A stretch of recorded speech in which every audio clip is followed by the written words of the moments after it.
In every age, value is more than numbers. It is a mirror of the human soul. London, 1867. The fog clings to the gaslights, and a thin figure walks through the narrow alleys of Soho. Coat frayed, notebooks heavy, thoughts burning. His name is Karl Marx.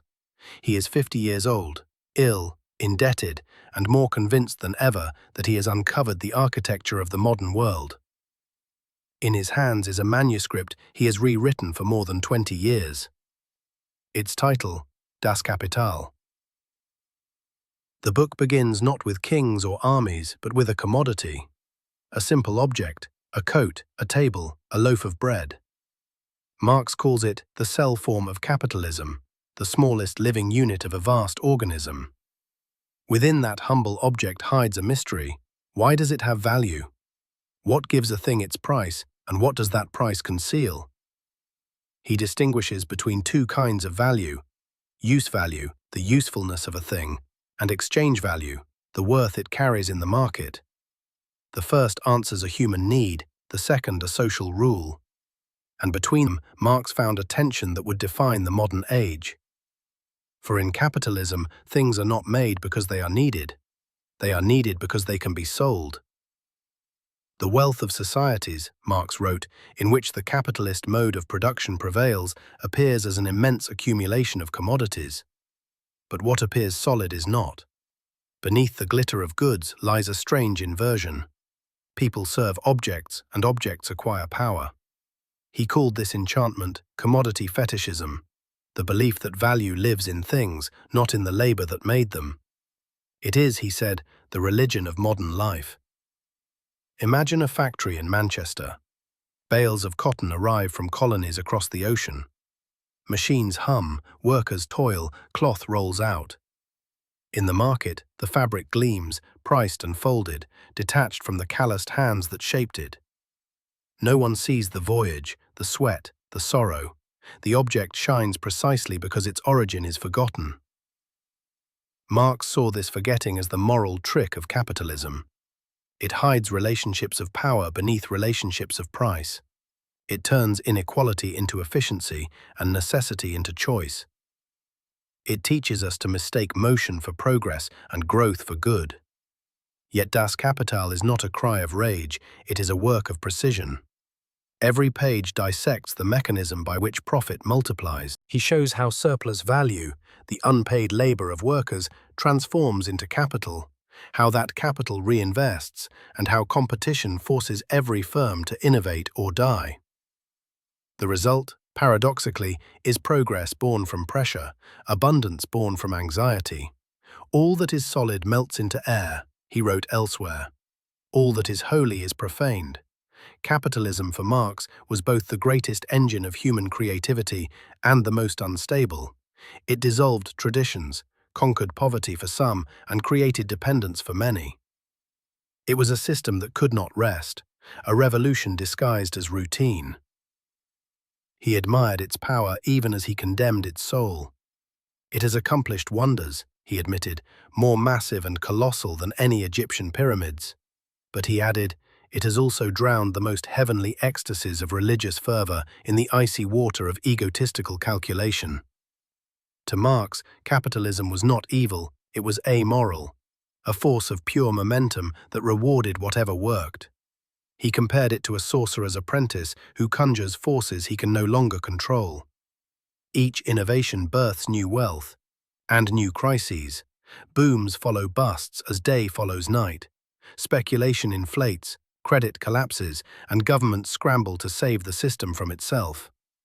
Capital, he wrote, is dead labor which, vampire-like, lives only by sucking living labor. But how could something so destructive also be so productive? That was the paradox that obsessed him. Capitalism, he believed, contained within itself the seeds of its own transcendence. Its constant reinvention would eventually erode the very hierarchies it created. The more it advanced, the less it could justify its inequalities. History, he thought, had a direction, toward the emancipation of labor. Yet even as he wrote, the opposite seemed to unfold.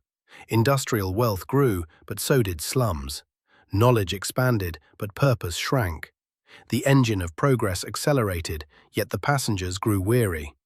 The question was no longer whether mankind could produce enough, but whether it could find meaning in the abundance it produced. In the pages of Kapital, Marx transformed moral intuition into mechanics.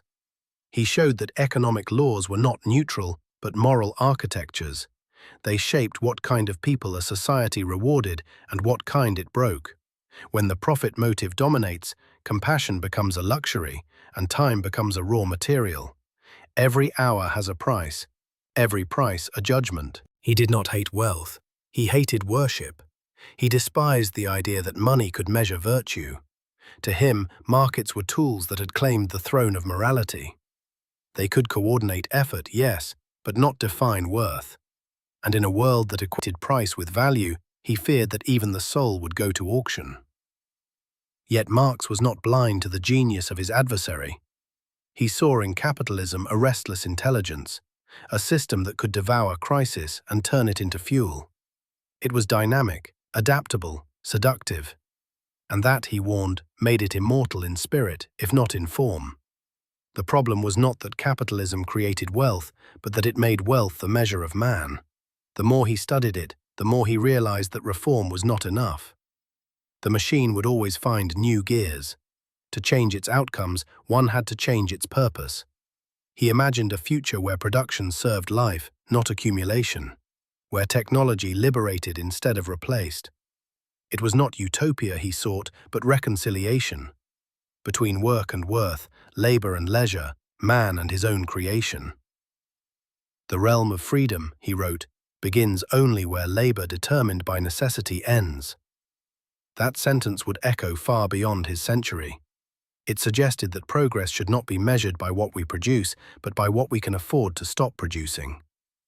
By the time left for art, thought, care and rest. By the humanity we recover when the workday ends. Still, Marx's ideal was fragile.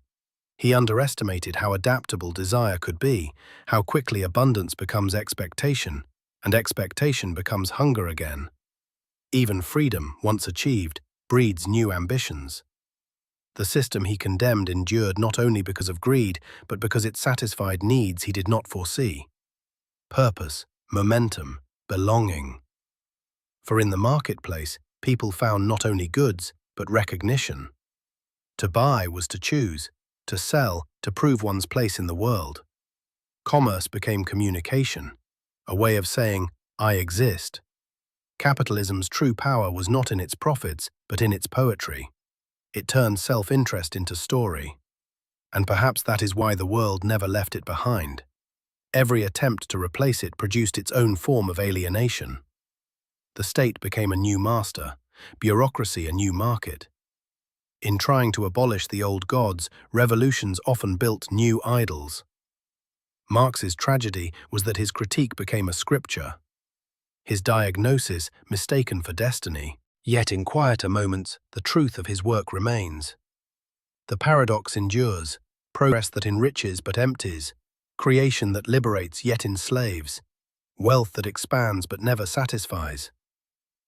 The problem was never production, it was purpose. To know what we can make is not the same as knowing what we should make. Marx's warning, stripped of doctrine, still speaks with moral gravity. Wealth without wisdom is ruin wearing a crown. A society that measures itself only by growth may grow beyond what makes it worth saving. For progress without reflection is just acceleration toward an unknown end. He died in 1883, almost forgotten. The revolution he envisioned never came, not as he imagined. But the world he described had only just begun. Machines multiplied, markets spread, empires turned into corporations. And the questions he asked about work, worth, and the soul of progress still haunt every trading floor and boardroom today. His grave in Highgate bears only a few words: "Workers of all lands, unite." But beneath the stone lies a deeper epitaph, one he never wrote, yet his life implied. Think before you build.